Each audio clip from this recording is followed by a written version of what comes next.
Colorado. This is a team that probably one of the most, I'm going to say the most talked about team probably in the offseason in all of college football, which I don't think Colorado fans have ever been able to say ever. Obviously, you hired Deion Sanders as a coach. It's not news to anyone that's watching this video. Okay, it's not news. Everyone knows that. All right. What is shocking though is the absolute massacre turnover of the roster that was this offseason. I don't have the exact numbers for you like on my screen right now, but I'm looking at their depth chart and it looks like there are 4 players from last year's roster that are going to start, and there's 22 guys that are normally out there. So 18 new transfers are being brought in to start. And that's just the ones, right? The twos, the twos are all transfers. The threes, you got a couple guys that have stayed.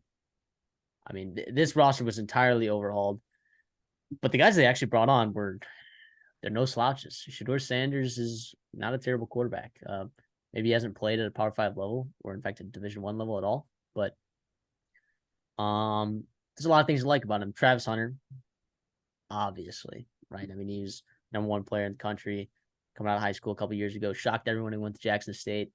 He's back reunited with Deion Sanders at Colorado. So, Kwamani McLean's a guy, number 1 corner in the country. He's going to be starting there for them. Savion Washington, you have up there. Alden McCaskill, right, who transferred from help me out here. Houston. Yep, absolutely. Cavazier Smoke. There's Xavier Weaver, Jimmy Horn, Adam Hopkins, true freshman. These are names that are guys that are pretty decently talented. So the issue is the schedule. It is brutal. For Colorado.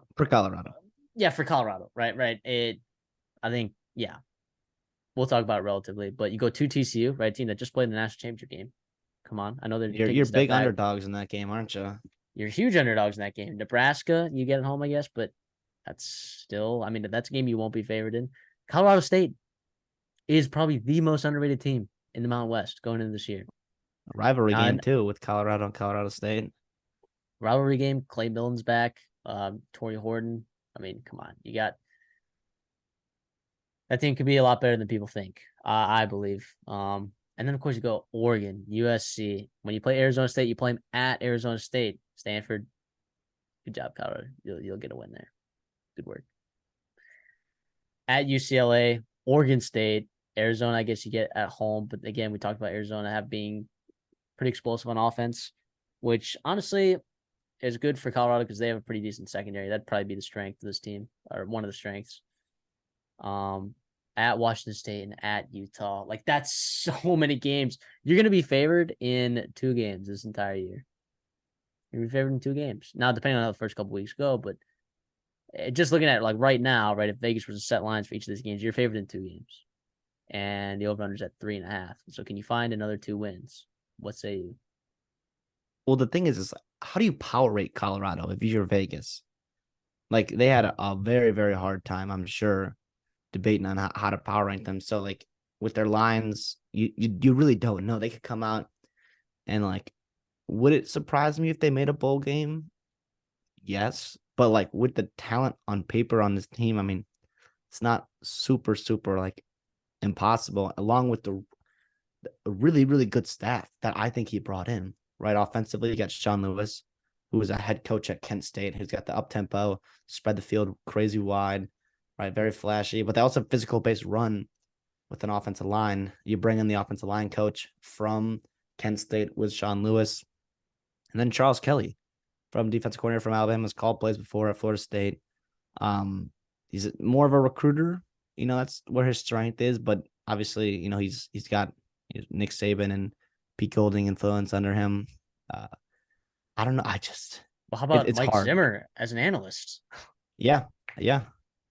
So a lot of, I don't know. I kind of lean the over here. I'm not gonna take it because it scares the shit out of me. But if it's juiced at 3.5, you can get it at plus 115, which is pretty good value. The hard part, like you said, is the schedule. I think they're gonna upset one team this year, like really upset one team. But then they could lose, game to Colorado State, or they can lose to Stanford or at Arizona State or whatever it may be. Um, I don't know. I think this is gonna be super. I mean, everyone's gonna watch that week 1 game, and especially week 2 against Nebraska. The problem is if they start like 1-6 or 1-5, right, going into Arizona State, it could get scary. It could get scary. Plus with the injuries, like yes, you brought in 60, 70 new players, but how many of them are ready to play, right? And injuries on the offensive line or at quarterback with Shador Sanders. I mean, behind him and behind the offensive line, there's not much else you can really do, which could really, the wheels could fall off on this Colorado season. A guy I want to talk about is Demoy Kennedy from Bama. He's playing linebacker for him. It sounds like he's been great. He got hurt at Bama. He was a high recruit there, and the staff loved him at Bama. They were really, really upset that they had to lose him to Colorado. And they bring in some other guys like Brandon Gant from FSU. Sounds like Levante Bentley from Clemson is playing pretty well. Jeremiah Brown follows Dion from Jackson State. It sounds like Levante Bentley and Kennedy will be the starters there, but they got a little bit of depth at a linebacker. And defensively, they took in 13 defensive linemen. 13. That is a lot of bodies. And they've been pretty bad, last few years at defensive line. It doesn't sound like anyone's really that good. I mean, they got a couple of like high upside guys like Saviel Smalls, obviously former 5-star guy at Washington. Leonard Payne is a guy that's got all the tools, but is still pretty raw and still figuring it out. Regardless, you're gonna have some bodies there, but I don't know if anyone you really like. Derek McLennan, maybe Shane Cooks, and an Ivy League guy. I don't know. It's very hard to predict.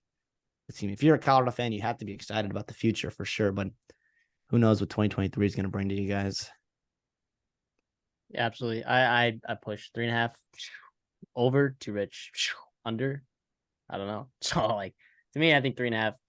That's a good line. But I think it came out at 4.5. A lot of people think slammed the under there. I think 4.5. I think you lean under for sure. But I'm not touching this because I don't know what it's gonna be. I don't know what it's gonna be.